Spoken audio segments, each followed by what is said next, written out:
Emergency meeting. Graham, Jared, are you ready for some roleplay? Oh, hell yeah. yeah.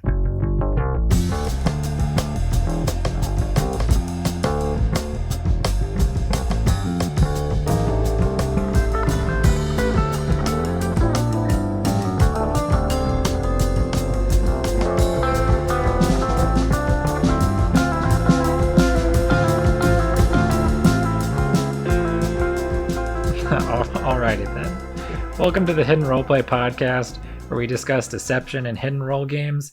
I'm your host, Kyle. Behind the scenes is Alex. Joining me is my co-host, Graham. Hello. In addition, we've elicited the role-playing services of one Jared Weiss on Ice for this one. Welcome to the fray, Jared. Thanks, guys. It is super exciting to be here on the glorious Hidden Roleplay podcast. That's high praise. Yeah, glorious. Wow. And just so you know, if things get a little, out there for you, since it's your first time, the safe word today is going to be Mira HQ. Yes. I'm glad you have my back in safety. That's 2 words. Yeah, that's technicality. Okay. Yeah, okay.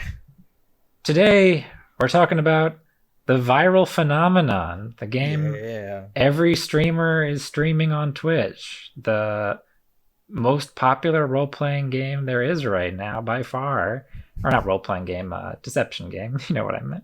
Yeah. We're talking about Among Us, which is a 2018 game that's come out of nowhere and really stormed the internet. So, Graham, give us the rundown. What's Among Us about? It's pretty simple. So you're going to be in a group of 4 to 10 people. And there's 1 to... What's the max imposters? 3? 2? 3. 3? Okay. 1 to 3 imposters. Usually, let's say 1, sometimes 2. The imposters want to sabotage the ship, and you will be assigned at the beginning of the game a role as either crewmate or an imposter. Crewmates, you're doing tasks. Imposters, you're killing people.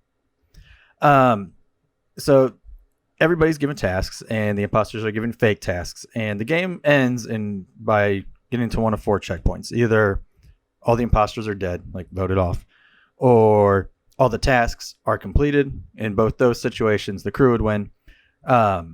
If at any point the amount of imposters is equal to the amount of crew, the imposter wins. Or if the crew fails to stop one of the sabotages that's catastrophic, like the oxygen and with the nuclear reactor. Am I forgetting one, or is that the only 2 catastrophic ones? Those are the 2 on the scaled, at least. I'm not sure if there's ones on other maps. Okay, cool. Off the top of my head. Yeah, so you're all running around then doing your tasks, and obviously as an imposter you want to blend in and make it look like you're a good guy. But as an imposter, you have the ability to kill people, which is fun, and it actually is really exhilarating. Wow, to do that got dark. So you're running around, and obviously you don't want to kill in front of other people, because once a dead body is found, the other players have the ability to report it. A player runs over, they see a little, what essentially just looks like a Teletubby laying on the ground with a bone sticking out, and a button becomes available to them to hold an emergency meeting. And in this, there's a quick little minute and a half, however long it is, to discuss if anybody knows what was going on, and discussing who is suspect. And you can either choose to vote somebody off the ship, not vote someone off, etc. And that's how you get rid of the imposters. And that's pretty much it. Did I forget anything? No, that was very comprehensive. All right. Way to go. Thank you. Okay. So before we get into the nitty-gritty of gameplay, etc., I just want to talk about the memes. Why? Oh. No, not the memes. Although the memes are pretty good for this game. I especially enjoy the Phoenix Wright ones. I've been getting sent a lot of those. Those are pretty good. Oh my goodness, yes. They're so great. But, well, I guess that is partially what I want to talk about. What do you think made this the deception game that went viral? Jared, why don't you give us your first take? Well, I think it's pretty easy to get around and download. I know there's a lot of people online that already, at least through Steam, they play like Town of Salem and things like this. But it kind of helps that this one also has a mobile app version on it that actually doesn't run too bad. And plus, the game on Steam is like what, like $5. So Mm-hmm. Mhm. it's pennies. It's nothing. But Money I was actually bags. trying to figure that out myself the other day. What like sparked the mass like interest in this? Like what was the one streamer that started playing this and then like everyone hooked onto it? Do we know about that? I could not tell you who the first was, but I've seen so many with thousands of views at once. I mean, I know like didn't Ninja play Ninja this did, yeah. and Yeah, the big guys like the ninjas but were playing even the like that. ones that like the smaller stream not small but like smaller than that streamers that I follow like Elspeth and Girlfriend Reviews even they were playing it this week or Wolf Glick of Pokemon World Championship fame. So like these people are drawing in like 2,000-3,000 views, which is like higher than the regular streams that they do, right? So for their actual content. So there's something about this game that pulls everybody in. Um, you touched on And that's lying to your friends. yeah, you touched on why I think this is the viral deception game. Now let's pull back a little bit because there's so many free to play games. There's so many cheap games that can be streamed. In general, why this game? Because it's kind of superseded the genre, right? Graham, do you have any input on that? I mean, in terms of why it's done better than like any other games in the genre before, this one's actually fun to watch. Like if you get to watch Yeah, it, that's if you huge. get to watch if you're watching your favorite stream or whatever, and they're the imposter, there's actually something to watch as opposed to like Jared said, Town of Salem. People play on Steam. There's really nothing to watch. You just got to watch a little bit of text. But in this game, there's an actual theater to getting in a corner, getting someone to walk around to do the electrical wires in the electric room, and then you get the cool little whatever random kill animation, and you go jogging out as fast as you can, running away, and it's entertaining to watch. Mhm. And there's So I came up with three of my Oh, own kind okay, of yeah, factors that have made this perfect brew of viral game. okay, And that was one of them was it's a visual deception game, which yes, I can't be I said can't think really of for any any of the others. other ones. Yeah. Yeah, So it's the most streamable by far. yes, And it's the only one that I can think of that has like an avatar that you move. In that way, yeah, yeah, it's like a role playing game, yeah. right? So it's kind of mixing genres in the gameplay element.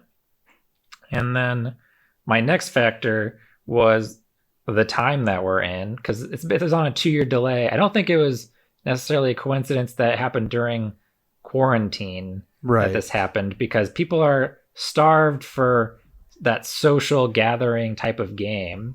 And so like especially with like face cams while you play if you're streaming or just being on a Discord call with your friends if you're playing this, it's a really great party game.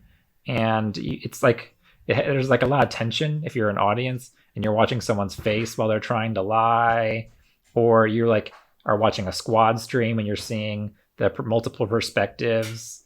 So I think that element has been very powerful. Just the timing of like people really wanting to play, like see people playing social games, and this is an edge it has even over, like Call of Duty or games like that, Say where it's like Fortnite. mostly Say focused it. on just the gameplay, whereas this really brings out like the laughing and the like trying to really rile up your friends element that many other games I don't think would necessarily get. And then the last thing Yeah. is has to do with, so I've been playing a lot of Fall Guys and The thinking blobs. about battle royales. Oh. What? I was gonna say, you're gonna say it's because they're blobs that it's viral, but I guess not. Okay. No, it's not the design, although that is a really weird coincidence, right? Uh-huh. Yeah, people are saying that they're like distant cousins, basically. I can kind of And see it. Yeah. there's a bunch of fan art being drawn right now. Twitter's going crazy. Well, the characters could be distant cousins, but I think these games are almost similar in the sense that you have the player movement, and there's a lot of players playing at once. Obviously, like 10 is not comparable to 60, but compared to like other deception games, where you're playing with 4 or 5 people, it is. And then, so you're combining that element of a lot of people playing with a last player standing kind of component, like you're trying to make it to the end of the game while other people are dropping out. So in a sense, it's kind of like a battle royale game, and in a sense, at least more so than other deception games, Mhm. right? So I think that battle royale, quote unquote, aspect of it, I think, has helped give it a boost too. So it's like a perfect combination of elements that are really popular in other games right now. Do you have any other thoughts that came to mind while I was rambling there for a minute, or that you want to say about the viralness of the game? I mean, I have another Graham? thought on the tension aspect of it, but I don't know if it really ties into that. I'll just save Oh, it go for ahead. okay. I was just gonna say that this game, with the whole not being able to talk while you're doing tasks, like in between meetings or whatever, I think is what brings so much of the tension into the game, because you get killed and you can't like yell out to the other people like, "Hey, Red just killed me! Like, what's going on here?" You have to sit there quietly and just go along as a ghost doing your task while maybe you see Red kill someone else. I Oh, I think. have more on that topic, being Okay. the ghost later. Okay. But yeah, it is interesting to just like go around and see like, would you guys notice my body? Which is another thing, like we were saying, in terms of its streamability. Like, even if your favorite streamer's playing and they're a crewmate and they get killed right away, there's still stuff to watch until the end of the game. So Mhm. there's really no dead space. There's a phrase here, downtime. There we go. There. Yeah, there's no real downtime for like the streamer. So Jared, do you have any final thoughts on the viralness of the game? Yeah, and plus, even when they do get killed, they're still talking to their audience and Mhm. everything like that. It's like, oh man, if this person makes this play, yada yada, the imposters will probably win. But if this person realizes that this person killed X and Y and Z, and then crewmates are probably going to win. And yeah, it is really fun to watch people stream it. It's honestly hilarious. Yeah, it's because it's the first real deception game that's been streamed so widely that I can think of. It's interesting to see people assess like other people's plays in a deception game on the fly. It's kind of like watching, what we do like as a live podcast in that way. I know, it's fantastic. All right. I should think we it's shoutcast some? Should we shoutcast them? Shoutcast some. Like League of Legends and Dota, where they yell about what's going on. We could observe a game and just shoutcast the play. Maybe we'll Get do a really live hyped stream about of that. Yeah, a little play-by-play of it. Yeah. I think it's time for some pros and cons. And this week, Jared and I are gonna handle the pros and cons, and Graham, you just chime in where you I will. feel appropriate. Yes. I'm gonna give you the underhanded pitch here, Jared. What's your first pro? All right. So you kind of touched on this a little bit beforehand, but honestly, the visual style of everything, um, just being to have your little buddies follow you if you pay for them, being able to customize your little character, as I think you were mentioning this earlier, but every single character on the wiki has its own page, and by character I mean literal color. Yeah. But yeah, just like being able to put a little hat on, or put a little some goggles, Oh, or I love the again have goggles. your little baby Among Us guy and your son, and then you can have another son as a pet follow you around, and it's just Too fantastic. real. Here's a question And then I you get had. murdered in front of your son. You and I, Jared, were playing this weekend, and someone had the pets, and I would see the pet like in a room where that person wasn't. Can the pet do a task for you? I don't know about this. The pet cannot. From my understanding, there's and I'm not sure if they patched this, but at least beforehand, the pet would stay where you died. So if someone Oh, died in a certain room, the pet would stay there, which you okay. could argue is, Busted. kind of an unfair advantage. Yeah, like it's breaking the game. Or sometimes they would just like glitch out and they'd just be in like random places. So Interesting. So it's pay to play, is what you're saying. Pay to win. in a way, but yes, there are some of the pets are they are you do have to pay for them for those pets and some other aesthetic options. So that also makes the game creators money at the end of the day. So, Well, but you don't that need that it. makes sense. And yeah, that was one of my qualms about the pets was like, why is the pet here but they're not here? That's kind of suspect. But that makes sense if it stays where they died, whether it was intentional or Correct. not. To go off of your customization point, I do think that is one of the biggest pros, but not just limited to character customization. There's a lot of game customization you can do, and I found that Yes, you know absolutely.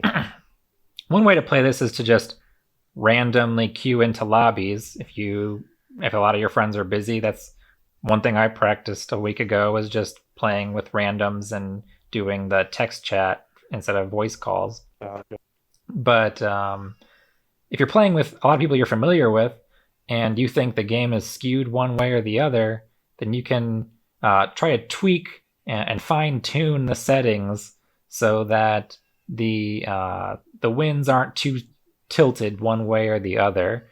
For example, when you and I were playing, Graham, with 7 people, we kept it at one spy or one imposter because they were winning. And I'll get into these stats more a little bit later, but they were A winning lot. 30 to 40% of the time just with one person. And a lot of people were clamoring, like, when they would lose as imposter, we need a second imposter. But that's a really good win rate Uh huh. for one person. Now, on the other side of that, so those were like 7 player games. I played some 10 player games this weekend with you, Jared, and the maximum number of imposters you can have is 3. So you'd think 10 player game would be the time when you would want 3, but we were playing with 2 imposters, and it was still pretty balanced. But there was this cool thing that we did in those games where they had a setting called the unconfirmed ejections. So when you yep, voted out a yep. player, you did not find out if they were imposter or not. You just have to keep playing, and perhaps both were still in the game. You wouldn't know until a winner was decided if 1 or 2 players were left in the game. And to me, this was kind of like a way to have a half player in the game. Like I felt as though 2 imposters would not be strong enough, and 3 would be too strong. So having 2, but not having the confirmed ejections was like a middle ground between having 2 and 3. So if you're find that with 1 imposter, your 6 friends are winning as crewmates too often, but with 2, obviously that would be really overpowered for 6 people to have that many imposters because they only have to kill 2 people and they instantly win.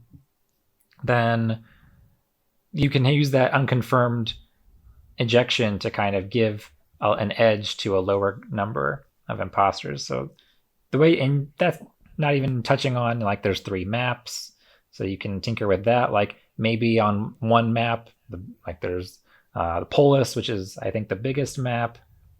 If you Hmm. find that the imposters are winning um, too much on one size map, might maybe you just need to change the size of the map, and that will counteract um, that variance. Yeah, I was also going to add to that. I think because I agree that like being able to customize the settings to tailor to the group of people that you're playing with, because like with a lot of like if you're playing with a lot of newer players, it's super hard to play with the unconfirmed ejects. So usually in the newer groups I've played with, because I played with a few of them, That is much easier to wrap their heads around and make it more fun, especially for people that haven't played deception-based games. But also, I think like the kill cooldown for the imposters, as well as like the emergency meeting cooldown, are also pretty important with tinkering around with them, depending on how many imposters and crewmates that you have versus each other. So Yeah, that's kind getting of into the weeds even more balances than I'm skills. comfortable with, having played like 60 games. So I don't know how much you'd have to play to feel like you had a really determinate knowledge about how many seconds to shave off the kill cooldown, but that's just me. Right. Usually that I feel like usually that, and again, this is all depending on the group of people that you're playing with, but that kind of like usually it's that like 25 to like 30-second cooldown is usually like the best kill time. But again, it's all dependent. One of my And other I also haven't played pros. a game with. Oh, what were you saying? Oh, I was about to say I also haven't played a game ever with three imposters, but I feel like that sweet spot, having the full 10 people with two imposters and unconfirmed ejections with that like 25 to 30-second kill cooldown seems like a pretty like kind of like sweet spot. It seems to give a good ratio of wins to either imposters or the crewmates.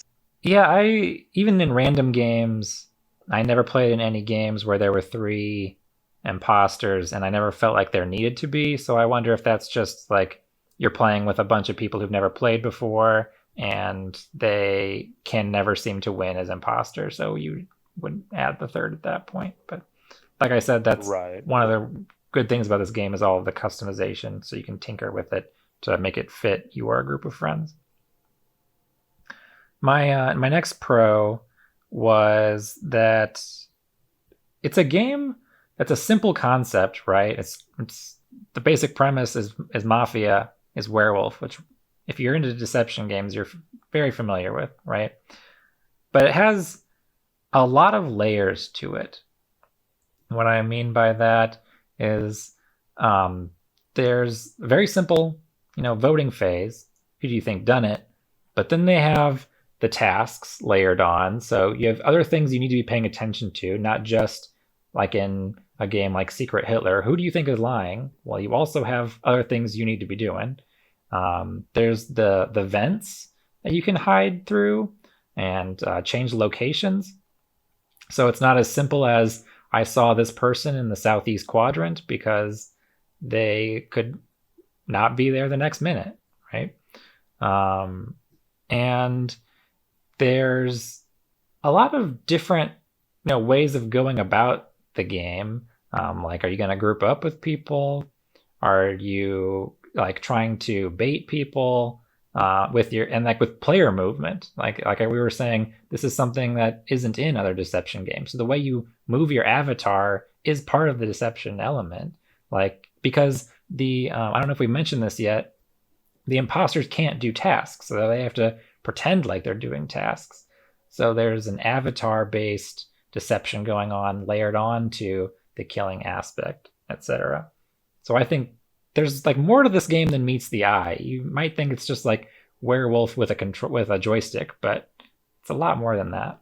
Yeah, and going on top of that, I think for like a newer player who hasn't played any like mafia-esque games, being able to do like those tasks like as like fun little mini games kind of breaks that up too.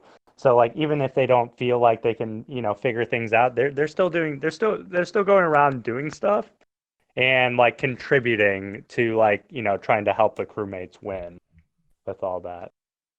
And plus, some of the mini games are fun. You gotta shoot the little asteroids, and that's my favorite one. Some of the mini games are fun. Some of them are not fun.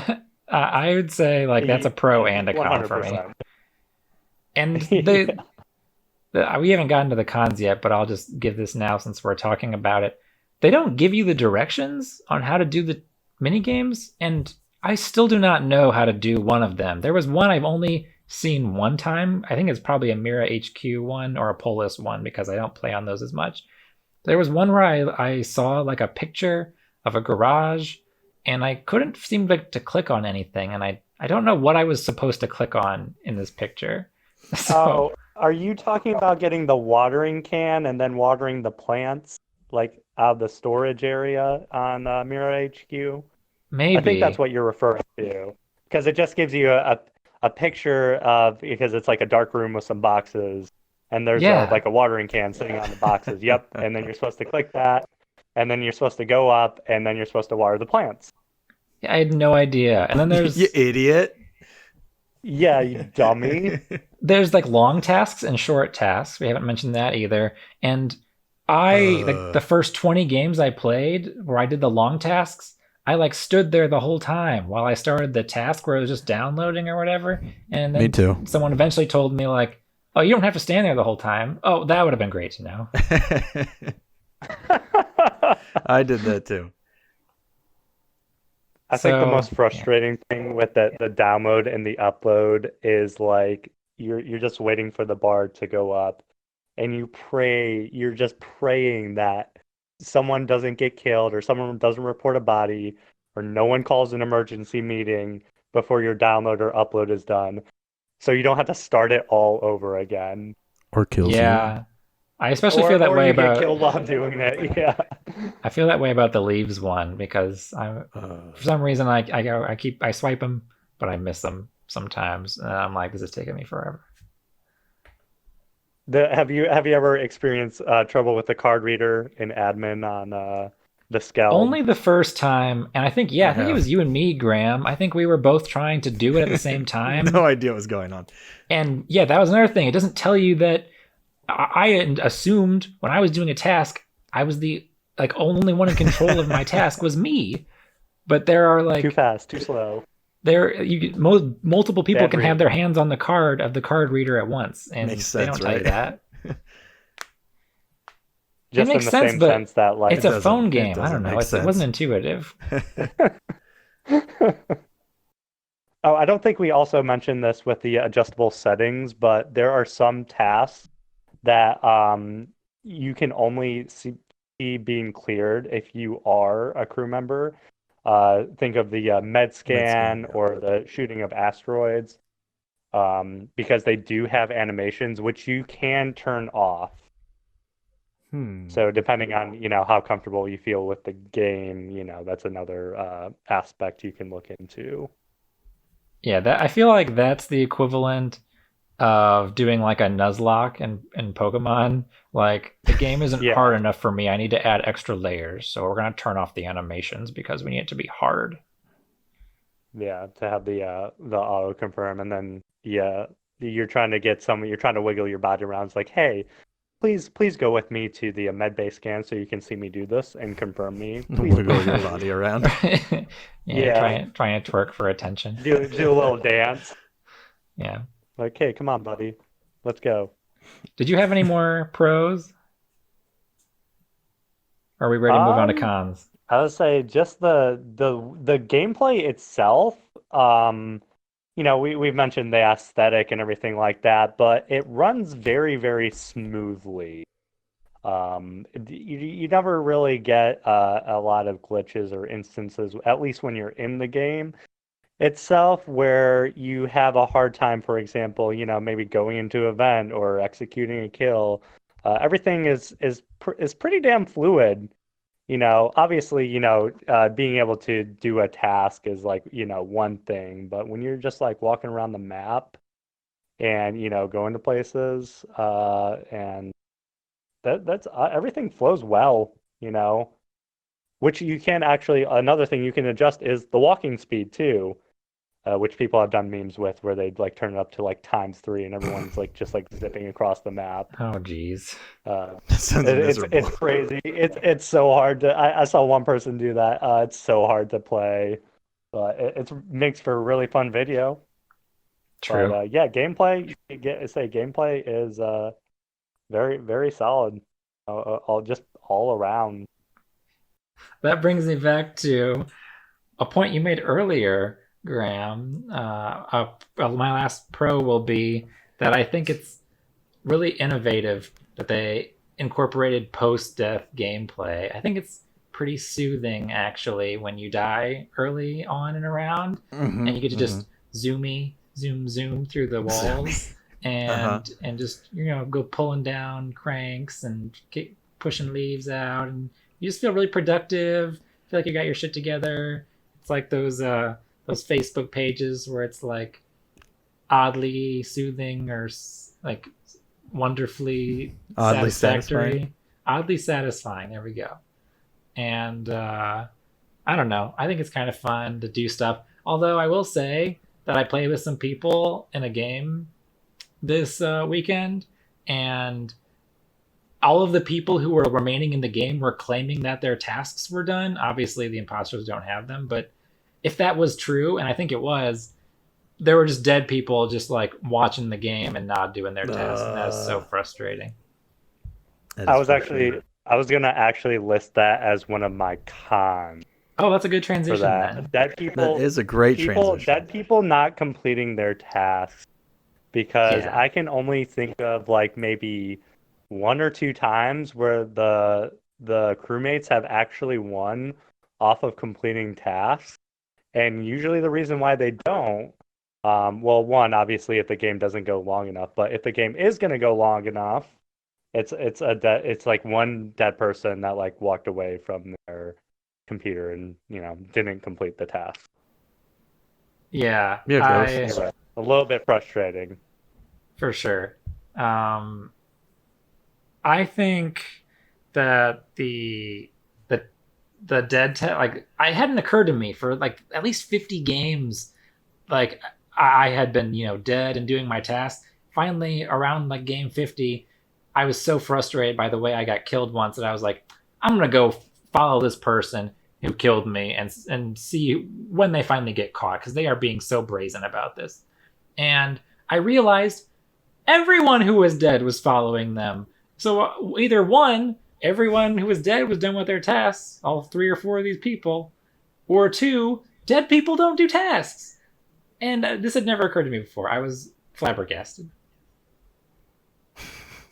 I I also think don't think we mentioned that if you are dead as an imposter, if you get voted out, that the one thing you can still do is you still can sabotage while you are dead. So you can help your other imposter buddy out if Yeah. there are two people or three in that case. So you still have something to do, and you can still kind of plan around, based on where they might be on the map. Like, hey, I'm gonna go lock this door, or I'm gonna go turn off lights or turn on the reactor meltdown. So it adds you still have skin in the game, but not completing tasks. Yeah, that's no bueno. Mm-hmm. One con we've already talked about, and that I would encourage you to maybe change your mind about, is if you played this game and you could not connect to the server, and so you decided not to play this game anymore, try playing it again. We had a night where we only got 5 games in because we could not connect for like a half an hour to another game. And we're at that point, there was like a lot of frustration in I think our friend group about the game. But then I played it this weekend, and I played about 50 games and did not have a single disconnect or an error trying to connect.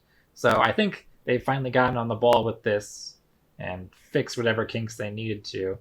Maybe I'm speaking too soon, but it seems like they have their act together now. So that's if that was a con for you, maybe give it one more go. Do we have another con, Jarrett? I think just in general with the way some friend groups may not like the game, just because it is a deception-based game at the end of the game at the end of the day, and some people are really just not comfortable with lying. So you get a person into a game, and especially if they're new and they get pressed really hard, some people in friend groups that I play, they just kind of they give it up like really, really easy. It's like, you got me. And then the game, it kind of like ruins the fun of it a little bit because there's no fighting back. For Which sure. We've talked about again, this with the genre before, and it's right, just kind of yeah. like a barrier to But entry in general. especially Yeah, and especially since there are just like so many people playing it.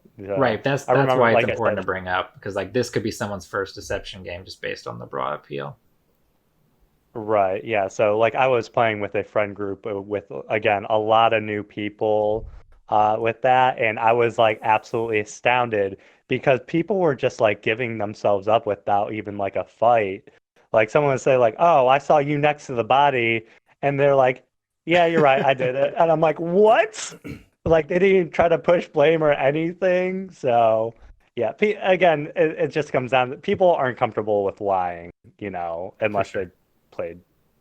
I think maybe the first But time in my entire life of playing deception games, I that actually happened to me this weekend, where I got caught red-handed and I had been really quiet the entire game, and like I like it was hard for me to at that point start really playing, like, because I had just been laying low. So at that point I was like, no, you did it. But I was like, I'm ready for the next I round, remember that actually. you're just like, this is like the weakest excuse I've ever. But at least you tried, Yeah, it was you know. uncharacteristic, and I was ready to go the next round because I was the last imposter, and I knew there was no way out of this. But I was like, at least for my teammates' sake, I have to make the college effort or the college try. College Give try. it, give Yeah, it the good old college try. But yeah. yeah, again, that comes back to just like, deception based in general.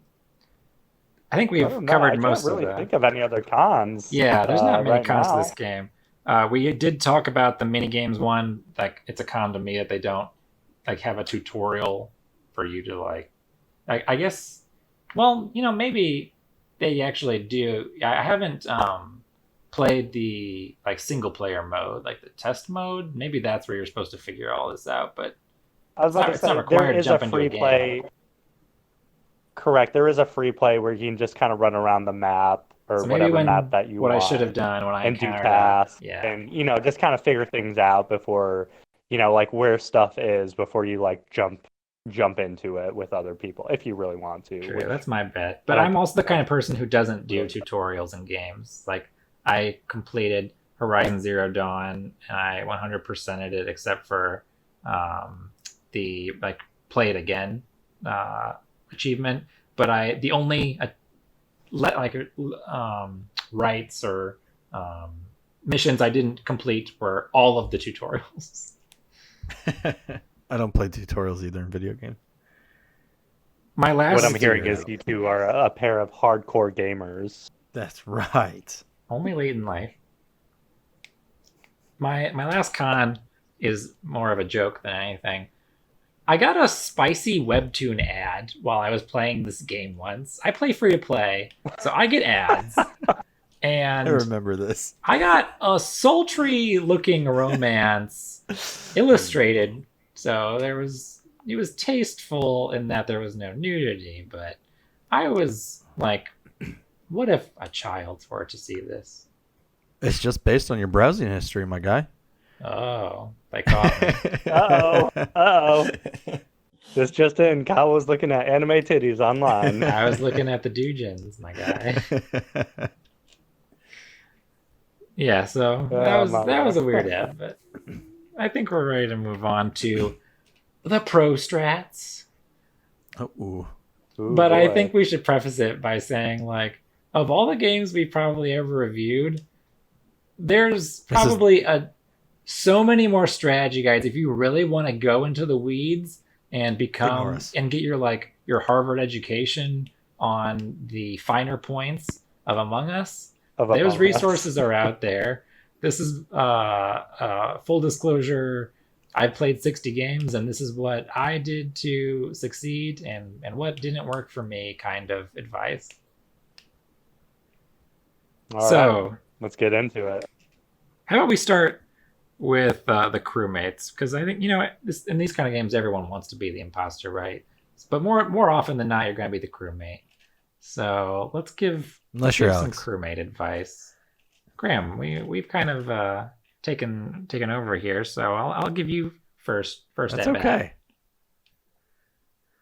Do your tasks.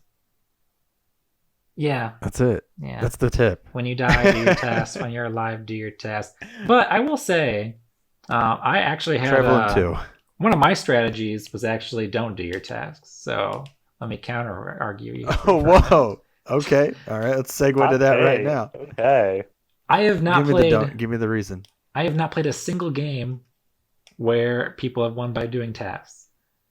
If you're dead, you absolutely should be doing your tasks because it can get to a point where there's a lot of crewmates left and you're 90% done and then it becomes realistic.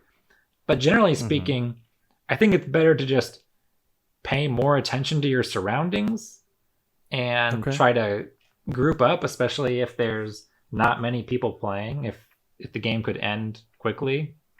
I think if there's only 4 or 5 people left, it's better to just, go in pairs or triplets and try to keep an eye on one another than it is to do your tasks in the hope that someone will do something suspicious and you can call a meeting, or someone will slip up.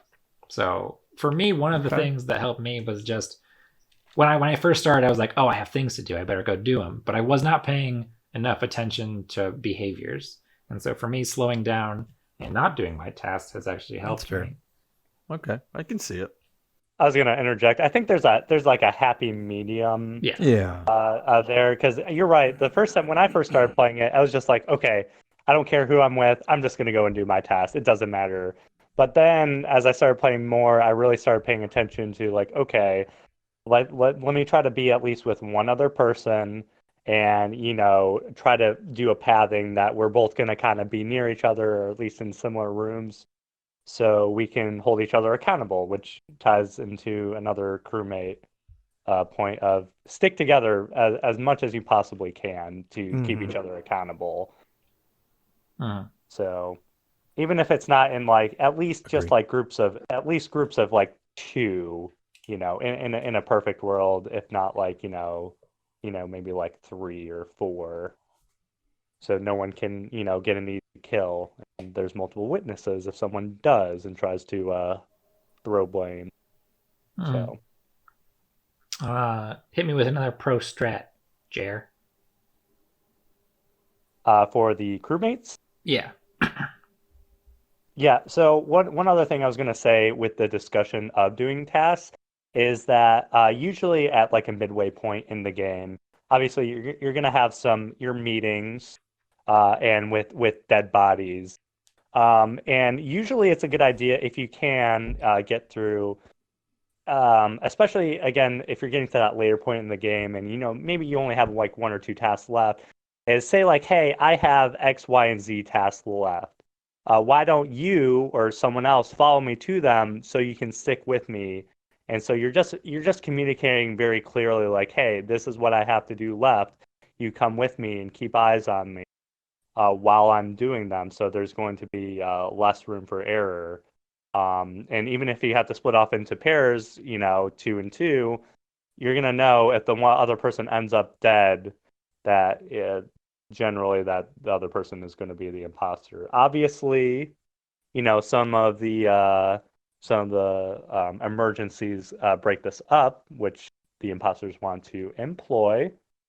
But again, just communicating in the meetings, maybe what you have left to do, it can be very important, and especially if there's only one imposter in the game, it makes it very, very hard for them to sneak away with a kill undetected. Graham, hit me with another pro tip. Okay, now I've actually seen this one done a couple of times, and this is hilarious to me. You get 2 people. Oh no, I know what you're gonna say. two crewmates? 2 crewmates, yes. And so waddle around, do whatever you need to do to get their attention. And you go into a corridor of sorts that's kind of off the beaten path. Think of mirror. I can always get the maps mixed up. There's a room at the bottom of one of the maps, and it's got the electrical wires, and there's a vent in the top left corner. Go up there, and there's 2 of you, and you can stack perfectly on top of one another, and it looks like there's only 1 of you. So then the imposter runs in, and he's like, "Look at this loser," and he goes and he kills one, and then poof, there's another guy you call the meeting, and you caught him. I've never heard of this. Oh, you know what's even better? There's a video where it Of wasn't all of the not team. yeah, the whole team. It's 8 people. They stack on top of each other. It's Oh in my that And room it, too. yeah, it's an electrical. The imposter kills one guy, and then they all just They come just like all just funneling splooge out. out. It's like the biggest oh shit moment. Oh, that's so funny. But I think this is actually a good time to bring up a pro strat for the imposter that I have, which is to if everyone is in one place but they're not on top of one another, obviously, uh, if you commit the murder with a lot of people around, you'll just instantly go into the vote, and you don't have to report it. And then like it can be really unclear what happened. So if everyone's bunching together, if you like find your spot, you can kind of just like force the vote basically, and without any real knowledge gained.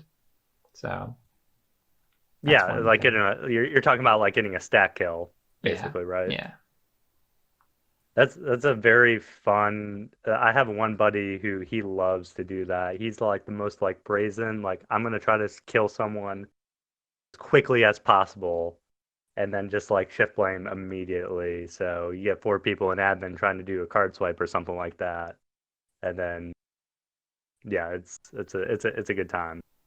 I do want to wrap up Of the course, crewmate strategies, though. I'm just going to run down a couple that we've talked about. Grouping up, watching for animations. I brought that up earlier. If animations are turned on, make sure you yeah, if they're turned on. communicate during the voting part that you saw someone doing an animation, so that people know not to consider voting them on future votes. Shared Yep. tasks. Something I've actually found was like pretty effective was like in the very first discussion phase of the game, calling someone out and saying, "What task were you doing?" Because if they're new to the game, one, they might not have tasks and they won't like know what they look like, so you can kind of catch someone that way. But also, everyone has the same tasks, so if they say they're doing one that no one else has, then they are probably lying. So there's like a lot of dotting, crossing your T's and dotting your I's you can catch people on in this game. And then one that's worked for me quite a bit, and maybe you guys can tell me if this is confirmation bias, because I wasn't sure if like, I was just like believing this because it kept happening or if it's actually good advice. But what would happen to me a lot is I would be in the area where someone got killed and no one else had seen anyone in that area recently except me.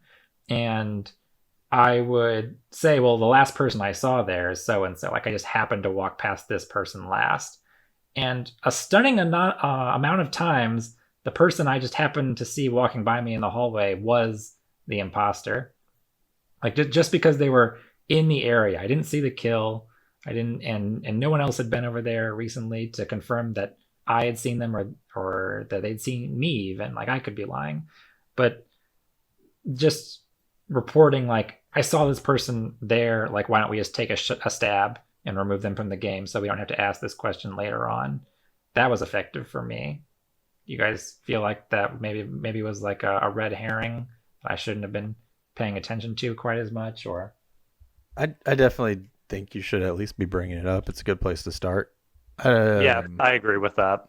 yeah, I mean, you might be you're saying a good amount of them were imposters. That might be just a small sample size, but definitely would bring it up. yeah. What's the harm? I was gonna say one really quick thing on with voting with based on the amount of imposters that you would have left with generally being the crewmate is that you want to watch out for certain numbers. For example, say Mm-hmm. you are playing with 2 imposters and you have 10 people, and the imposters have killed off, let's say, 3 people, and you imposters are left because you haven't voted anyone out, and you have 7 people left. Unless you have concrete evidence that someone committed the murder with like maybe like multiple eyes on them, be very hesitant to vote that person off, because then you go down to 6 and the imposters can just get a double kill in order to win the game. because you're at that point you're at four imposter or four crewmates, two imposters. And then the same thing implies when you are basically with four people, and then basically one of them gets killed if you catch my drift. So just paying attention to your numbers on votes and how much evidence that you actually have, so that the imposter just can't get basically an easy kill at the end of the day. Agreed. Or an Yeah, easy there are win, certain an numbers easy that dub. you have to keep in mind, for sure. Yeah, and again, it's not like a hard like rule, but again, if someone witnesses, you have 7 people left, and multiple people witness that, like, hey, Black killed Brown, then yeah, of course you're gonna vote them off. But you just be perceptive of that, so you're not walking into an easy double kill for them. I think we can transition now to strategies for imposters. I want to try to stay away from general strategies for deception games, like play conservatively and try to seem as crewmate as you can in this case. So let's try to think as specifically as we can to what can you do in this game precisely that would help as the imposter. Do you have one that sticks out to you, Jared? I would say that especially as a newer player, not enough people use the vents. And especially on a map like Mira HQ, where you can vent literally anywhere on the map, you really want to use that to make an alibi for yourself. So, AKA, say you get a kill, you immediately vent out of the room to another part of the map, and then, multiple people walk in on the body, and you try to maybe follow behind them and meet up with them and saying like, well, I wasn't there. I was all the way on this side of the map. So using the vents to get away from the crime is pretty important with everything. So Yeah, I think that's admittedly, very this is underutilized, at least for like newer players. They kind of forget to do that. Or that's an area I need to improve at personally. Like, I'm very uncomfortable with events. I'm always terrified I'm gonna pop out where someone is, and I'm just gonna get caught red-handed immediately. So I definitely shy away from them. Um, One strategy I know related to vents that I've seen other people do is vent camping, where you uh, kill someone in an area and then you hide in the vent and while you cool down, and then when someone else comes and finds the body, you try to prevent them from reporting it by killing them in the same place, and then vent away again. So the that's vents, very true. yeah, definitely have a lot of strategic value. They're not just there as like an add-on. They are something you should use as a primary tool. Oh, absolutely. We already talked about the indeterminate kill, where you kill someone in a big group of people and you can't tell really who did it. Another strategy that I've seen you employ a couple times, Jared, is reporting your own kill. If you want to talk about that. Yeah. So and albeit some of those were accidental. Oh, But Just smashing the kill button. yeah, well, which can honestly be a strategy in itself. Same thing with reporting for the crewmates. If you think if a kill is about to happen, just spamming the report button, even if it isn't like lit up. But yeah, going and self-reporting the body like immediately after you do it and saying, "Oh, I saw X person. This was the last person I see." Especially if you've had like a good alibi um, for the rest of the game, with being with other people a lot of the time, can really like solidify your case as like a town member. Although I will say it really depends on the group of people that you're with, because some people I play with, they're extremely suspect of the people that are self-reporting the body, and other ones, they see the person that's self-reporting be like almost 100% of the time as a crewmate. So you gotta kind of feel out the room with it. You know, usually it's best practice to do that if you feel like you're gonna get caught like really quickly. So you feel like someone's about to like waltz into that room and they're gonna see you with the body. Go ahead and slam that report Awkward. button. Yeah, so or the same thing even with calling an emergency meeting. Say you kill a couple bodies and you don't want them to be found out like where they were. Go to the middle and use your emergency meeting button call because the imposter can use it too. Mhm. And also will reset your cooldowns. Good to know. Good to know. The last strategy for the imposter that I had was just knowing the map better than everyone. Like, if you really want to commit to getting good at being the imposter, like we were saying, there's a lot of resources out there. And I found that you can just be the most trustworthy person in the room by knowing the most about the map. If you can, like, say, like, what area were you in? And then you can say something like, well, that's not close to the engine room or things like that. Like, if you can cast down people that way, then you sound like you're an authority on the situation. So I think like the more you know, the more you're going to sound like a crewmate in this game, whether that's good or bad. Do you guys have any Yeah, others you wanted to I add? would. I actually have one. Yeah, go for it. It's more of a it's not necessarily a gameplay tip. It's that maybe this is my confirmation bias, even though I've never seen it work. And I don't know if it's changed since I last played, since now they've got the 6-letter code rooms, whatever, blah blah blah. When you get the little animation at the beginning and everybody's loading in, if you click it, you'll load into the game faster. Oh, I didn't know that. So Pro if tip. you're already there, maybe less people will notice if you've already popped up and you're kind of just waltzing around, waiting for people to come into the room. That's all. Did not know that. Just let you Very blend in a interesting. little more. Wow, that feels like when you're playing Mario Kart 64 and you hit the A button at the right moment and you get a boost. I do have Yeah. one thing I want to run by you guys. You can tell me if you think this would work in this game. Okay. It's one of Okay. our favorite strategies for Mafia games, Graham. Ooh, yes. What is it? Oh, I know what you're gonna Ooh, say. throw the other imposter under the bus. Yeah, bussing your teammate. I've never seen anyone do this in this game, though. Would this be a good strategy for Among Us? You can't So communicate. I'm gonna say just straight up, no, it is not. Yeah, probably not. The only instance where it works out, because I've actually tried to do this before, and honestly, you just put yourself at just like a severe disadvantage when you do this.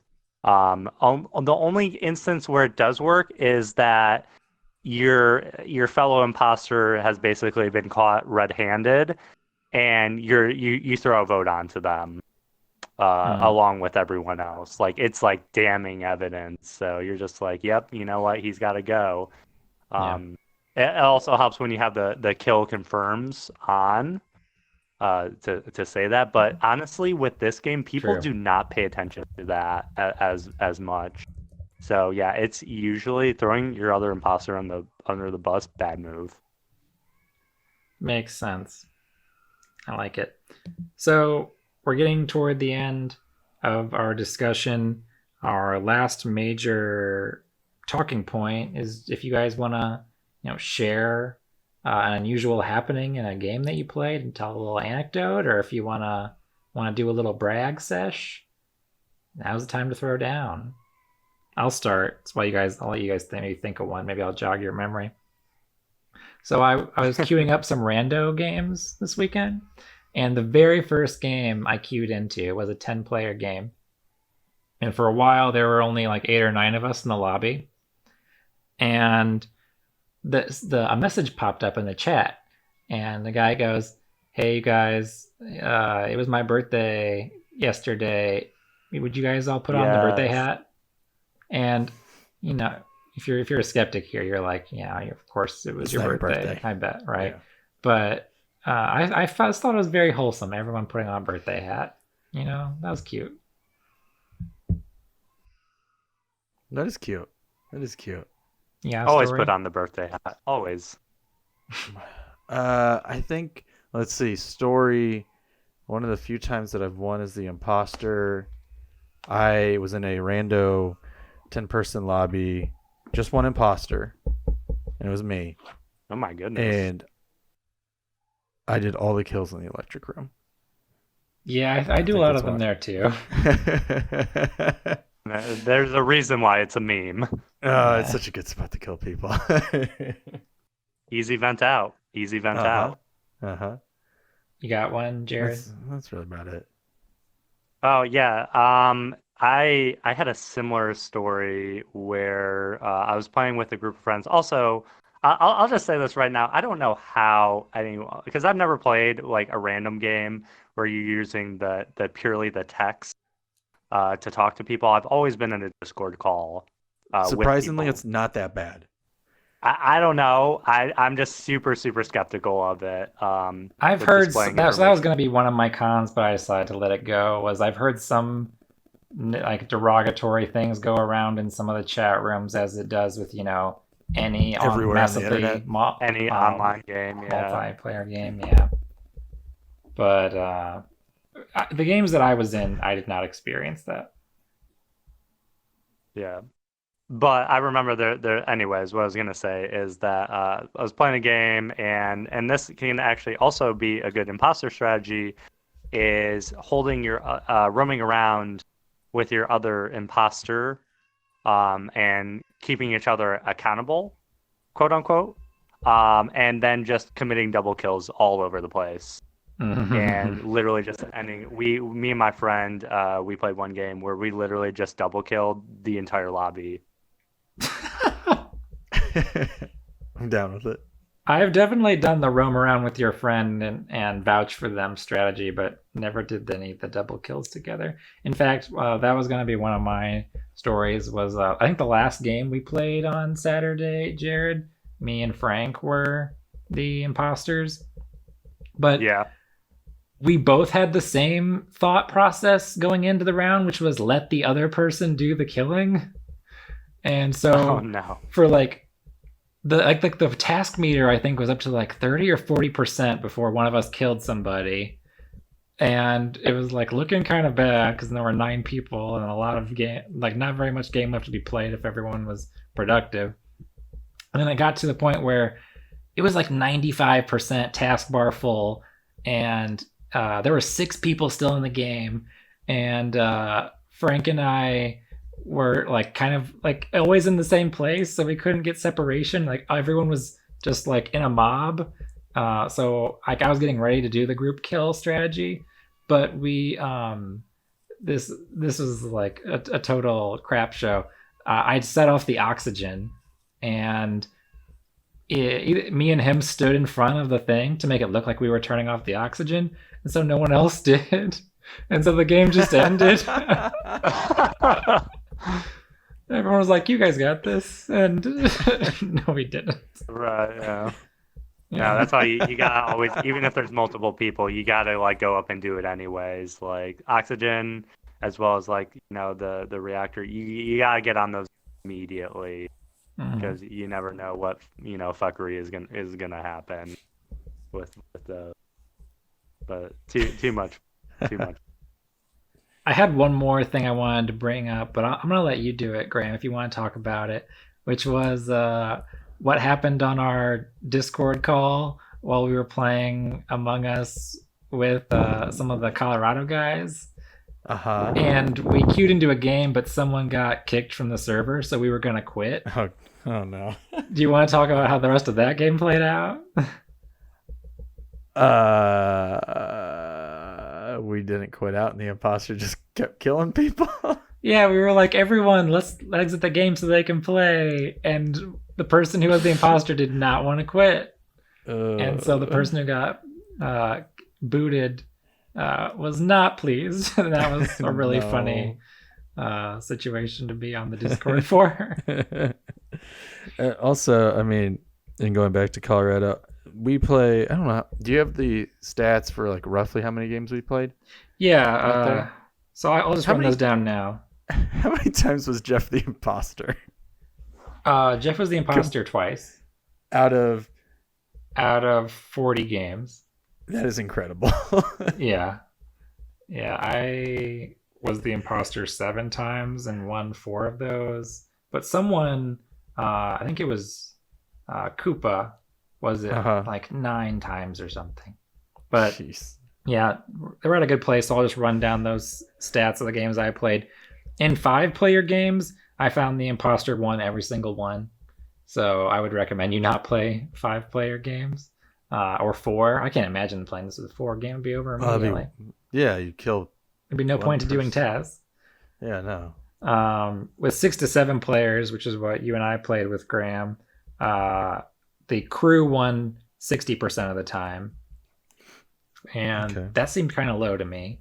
So, and we played with one imposter, so we could have tweaked it maybe and done something a little different, like with the range of kills and the cooldown, maybe to make it a little tougher on the imposter. But honestly, with 7 people, one imposter shouldn't have had that much success. So maybe everyone just kind of feels like needed to have a coming to God moment on their play. Yeah, it feels like that should be 75-25 at the bare minimum. Which is actually the ratio I found for all of my 8 to 10 player games. The crew won 75% of the time. Yeah, that seems right. Yeah, I'll stand by that. Like that 8 to 10 player like range with like 2 imposters is like is the sweet spot.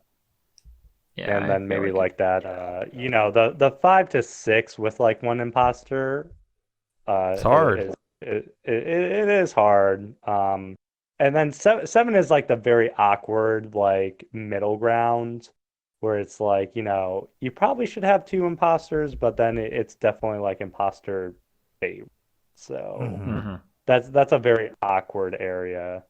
And then if you just have one imposter, it makes it very hard for the one imposter to win. So that's where like in an instance where you probably lower the kill cooldown time, but to like something like 20 seconds. cool. Well, I think we can give the game a rating now. Jared, if you want to go first, out of 5, what would you give Among Us? Are we allowed to use like half ratings, or are we just Yeah. like doing straight Yep. like Sure. capacity? Okay, I would do say. tenths. Okay, I'm not going that far. We're not getting into fractions and decimals, but I would say I would give this a 4.5. Had a very good time playing it. The only, not fun I've had playing it was basically some connectivity issues, but all in all, this has been a very fun game to play with like multiple groups of people.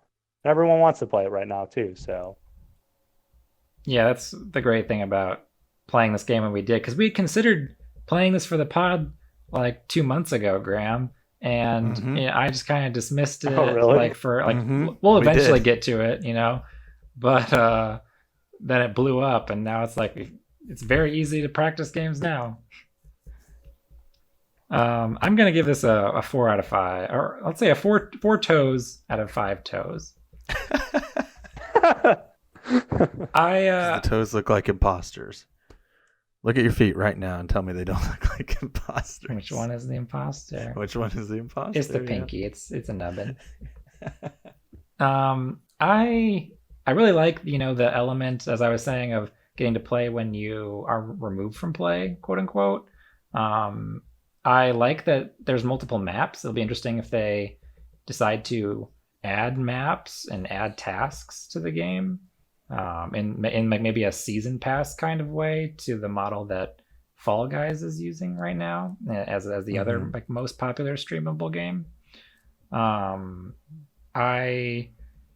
But as for why I'm like not giving it a perfect rating, I could see myself getting like frustrated with this game depending on the group of people I was with, especially in like just queuing into online games. There's one thing I've noticed in some of my more boring or unpleasant experiences is games that just go to shit because someone decides to play some hero ball, or everyone is playing like a individual play style kind of game where they like aren't holding anyone accountable and they just want to go rogue. And to me, when people aren't playing as a team, games are less fun if it's a team intended game. So sometimes it rubs me the wrong way for that reason, depending on who I'm playing with. What about you, Graham? I was gonna say yeah, like you said, I was part of a group that ruined a game once. Yeah. It wasn't my proudest moment, but we were playing in an airport, waiting to fly back from Colorado, and the three of us were sitting around. We were in a lobby of 7 or 8, and there was one imposter, and the three of us just were looking at each other's phones, and one of us was the imposter, and the two of us that were crewmates, we just followed the imposter around, watching him kill people. Not Oh, reporting jeez. it. Oh my god. Yeah, that's So, just yeah. breaking the game at Yeah, that so point. that's not great. That actually makes this like really difficult to review, because like whenever you play something like Werewolf or like Secret Hitler, you're almost always in like groups of people that you know, and whether or not there's like a meta or not. So Mhm. like if I was reviewing this and it was just a game where you literally where you literally only jumped into groups of unknown, I would give it like a 3.5 out of 5. But the problem is when you're with people, you know, it's always it's never a bad time. It's always like a 5 out of 5. So yeah, I go like a 4 out of 5, probably 4.25 out of 5, something like Oh, that. okay. It's a lot of fun. It is a lot. That's a lot of Absolutely. fun. I have a quick question for both of you because we touched on it both. Which do you think is taller, the Among Us guys or the Fall Guys? Have you seen the stats? I haven't seen the stats, no, but my assumption would be the Fall guys, because to me they seem like Sasquatches. Like there's something No. about them that makes them seem like if you encountered one in real life, they'd be like Big Hero 6. My impression would be, and I haven't seen these stats either, but in Among Us, you're in space. There's no gravity. You're being stretched out. They got to be pretty tall.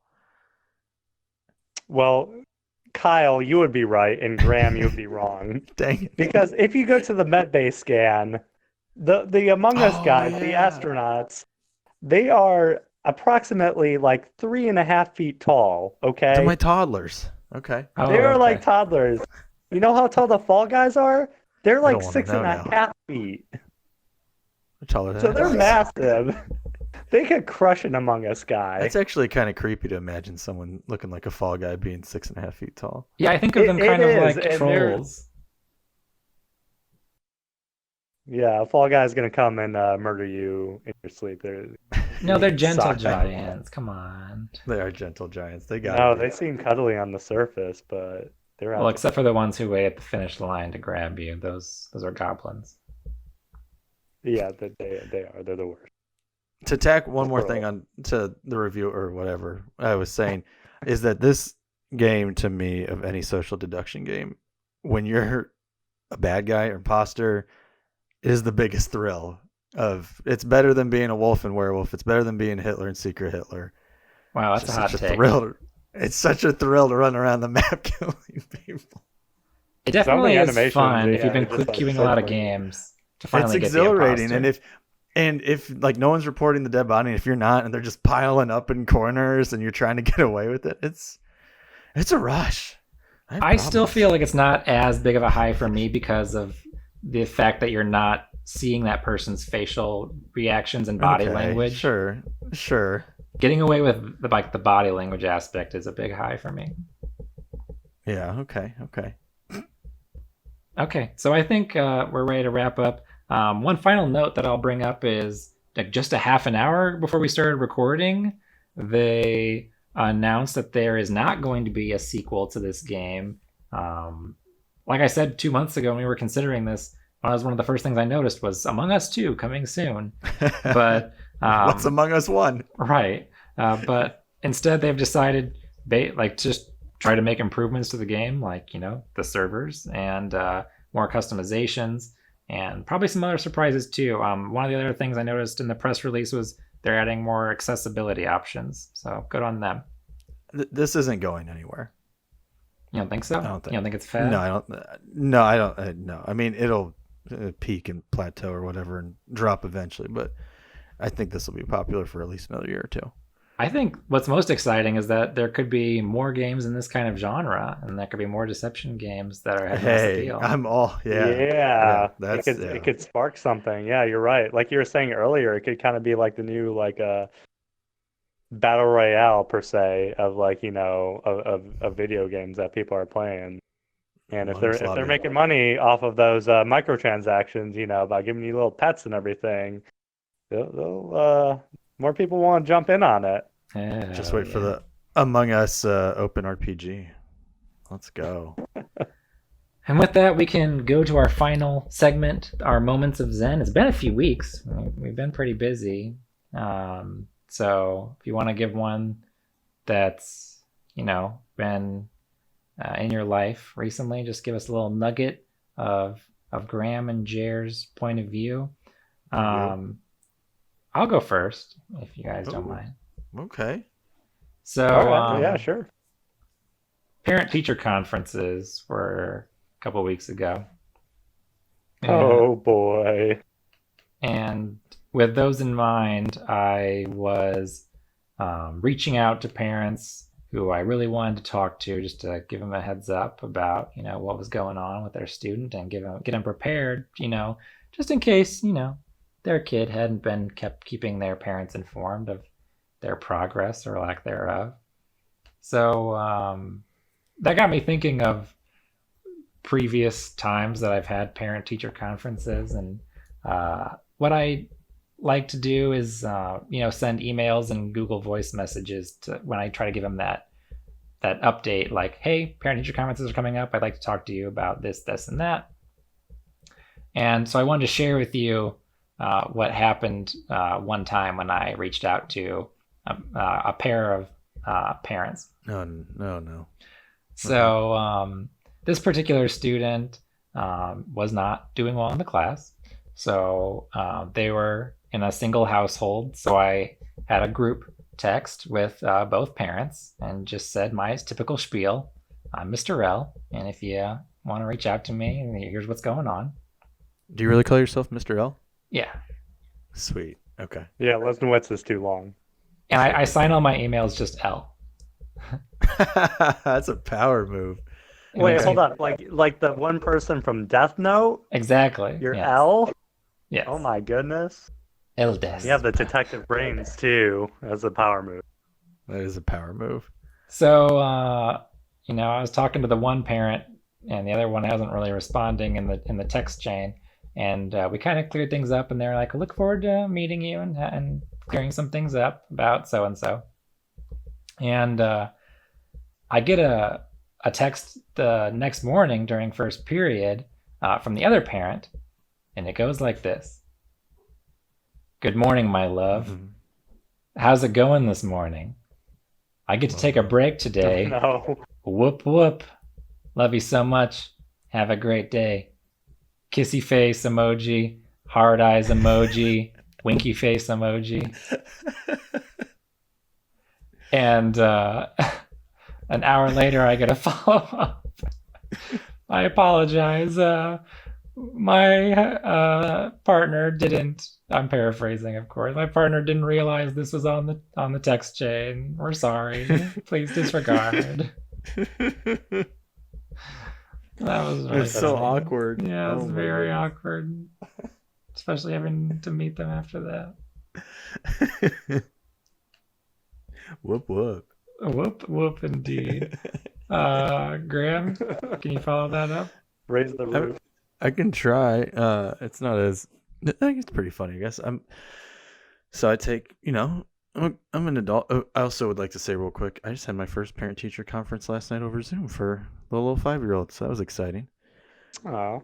Yeah, not to brag, he's in the 98 and 90 percentile of math and reading. I was gonna No. say your kids are like the most well-behaved kids I have ever seen They're good kids. in my entire life Good for like kids, the good age that kids. they are. Like they are so they are angels. Good Yeah. on you. You raised them right. Thank you. Well, speaking of raising them right, I take vitamins every morning, just 2 little gummies, and normally I take them like when I'm go to work or I'm eating breakfast at home in the morning before work. It's like 6:45. I'm still laying in bed. I'm still sleeping, and I wake up, and there are fingers shoved down my mouth into my throat. This is a horror movie. With gummy vitamins.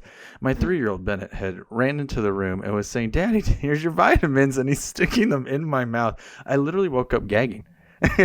because I was choking from him sticking his hands in these gummy bears into my mouth. Oh God, that could have taken a real dark turn. I know. I was about to say that is an opening to a horror movie. I just woke up. I was like, oh, thanks, buddy. He's like, you're welcome, and he ran away. Wow, the writer in And me then- is just seeing this, as from a different perspective. 39-year-old has a flashback to a dark time in his life. He's tried to blot out of his memory, and he recalls as a child he Trying to kill his dad. tried to kill his dad. It was pretty good. He didn't seem to care at all. He now makes sure I'm awake before he gives them to me if he's doing that. So that's nice of him. That's good. Is he the same type of kids that like wakes up really early on like Saturday morning to watch They both cartoons? do. They're Okay, up yeah. like 6:45, Yep, I knew. Yep. 6:30, That 6:40 makes every sense. morning. Not even necessarily to watch cartoons, just to run around, poop and stuff. Oh dear. Poop in random places in your house. Pretty much. Well, you sound like you're in That's better right. spirits than last pod. Me? Yeah. Was I in bad ones last time? Was that just when a all the whole lot of Oh, the post post office office things stuff? going on. Yeah. No, a lot of that's been taken care of. We're good. It's all back to Oh, normal. that's good. I'm glad our U.S. Postal Service isn't collapsing. Yeah. No, For political reasons. Okay, there we go. There we go. Okay. It's fine. It's fine right now. We're kicking the can down the road. It's good. It's just you, Jared. Take us home. All right. So, for those that don't know, I work as a therapist at basically like a rehab facility. And as I'm doing my job, for the most part, I As try one to be does. I try to be very nice and cordial. And I've had this one patient that I've been working with. She's a very nice woman. However, she has been basically, I think at this point, trying to hook me up with her daughter. Oh. Because I've had a few, and this has happened before. Let me preface this. This is not the first time that this has happened. It actually happened to me while I was in school on clinicals. However, it's really the progression of it because I've had, I think I want to say about like 5 or 6 sessions with her, usually like every day or every other day. And so the first session, I introduced myself. We're talking to each other. I always try to get to know everyone and, try to be very personable.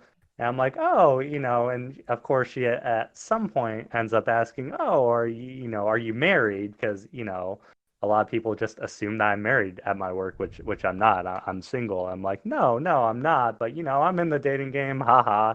Everything. Oh, that's nice. And everything like that. And so then the next session, she has her phone and she's like, oh yeah, so this is my granddaughter. She's in college. She's going to U of L. She's a very smart woman. I'm like, oh, that's nice. And at this point, I'm just thinking, okay, she's showing me pictures of her She's family bragging. and everything like that. I'm not I'm putting two so and two proud of together. my grandkids. Here's her snap. Right, yeah. As many, grandparents do, they're proud of their grandchildren and everything like that. I'm like, oh, that's very nice. And, of course, I'm just trying to be pleasant and I'm asking, Sure. oh, what you studying, everything like that, yada yada, just making conversation and everything. Well, then the next session, she's like, yeah, so I just got off the phone with my grandmother, or she saying, I just got off the phone with my granddaughter. Oh, and I was grandmother would have been telling a you better that I story. had The hell of a story. It would have been, but no, she's like, yeah, I just got off the phone with her earlier today. And she's also single and everything like that. And she just looked at me that point and I'm like, how do you feel about that? And I froze there for a second. I'm like, what do you mean, how do I feel about that? And she's like, oh, well, she doesn't have a boyfriend right now. Would you like to that's what date that her? Yeah. And I'm like, I was like, just like deer in the headlights, I'm like, I'm sure she's very nice, but I'm not sure, I haven't really met her in person, again, trying to be polite. Oh, And would so you then, want I to? thought, I set up a date for you. right, yeah. So I was trying to like not say no, but I was trying to give her the hint that like, that probably wouldn't be, advisable. And, obviously on an ethical basis, you don't try to get too involved with like the families of your Makes patients and sense. everything. Yeah. And like I said, I thought she would have caught the message at this point with me being polite. Uh, the next day, she had me help her with dialing her phone because she can't see well and can't dial a phone well. And the number that she had me end up dialing was her granddaughter's phone number. And so then she started talking with her, and then she handed the phone off to me like, "Oh Oh yeah, she's for no. you." And I'm just like, "Wait, what?" And so I took the phone just like out of instinct. I don't know what I was doing. Probably shouldn't Being have. polite. Yeah, just being polite. And I had a very awkward hello, oh hi, yeah, and then basically just pushed it back to her. Did it seem And like the other person on the other end of the phone call knew what the phone call was about? no, she did not. Okay. It really did not seem that way. Yeah. So I ended up on the phone with her granddaughter. So it was very awkward in the moment with everything. But kind of funny, looking back on it. No So, sparks flew on the phone call, is what you're saying? no, I was too terrified at that. Man, So that's yeah, I don't know if that's a moment of zen, but that is something that No, that's happened definitely a moment of recently in zen. my life. yeah, I've had students try to say like, "Oh, you're about the same age as my guardian," blah blah blah, and that's an equally awkward and a conversation I could not run farther away from. Like, yeah, kiddo. How about not? I know this nice lady at church I go to on Sundays, Mr. L. Yeah. All right. Well, that wraps things up. That's Among Us in the books. Well, time will tell whether or not, this game stays as popular as it is now. Maybe we'll have to revisit it after they make some of the changes to it. If they add anything significantly different, that'd be a cool second episode to do. Thank you for coming on, Jared. I really appreciate it. It's been a blast. And thank you, as always, to Alex for stitching together the Frankenstein monster that is our podcast. You would never know from listening to it.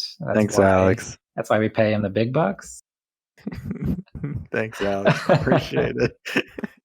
Oh, he's giving us the evil eye. With that, if you would like more of this content, follow us on Twitter and Roleplay Podcast, or if you prefer, yes.